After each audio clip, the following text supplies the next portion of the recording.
Isolated case po kasi yun, Ma'am Jackie. I see. Okay po. Baka meron po kayong naisabihin o ipabatid sa ating mga kababayan. Go ahead po.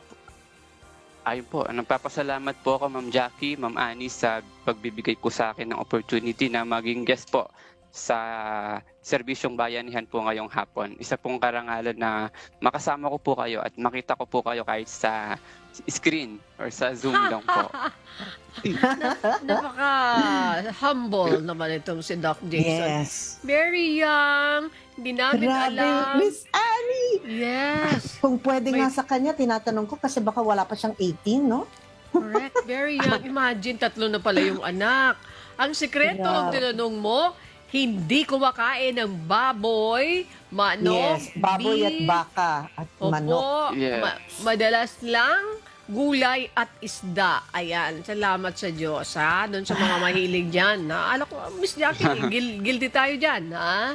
So, guilty tayo dyan sa bagay na yan, ha? Kaya kailangan dahil nasa 40 na tayo. Okay, Miss Jackie, once again, Yes po. salamatan natin sa Dr. Hindi ako Jason. kumurap, Miss Annie.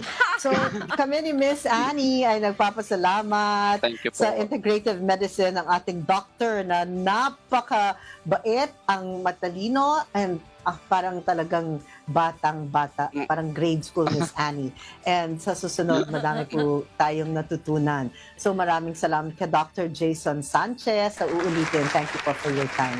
Thank you po. Thanks. Thank you po. Salamat sa Diyos, God Doc bless po. Jason. God bless po. Ingatan God bless nawa po. po Thank kayo. you. Salamat sa Diyos. Keep safe. Thank Magandang you po. hapon. Maraming salamat.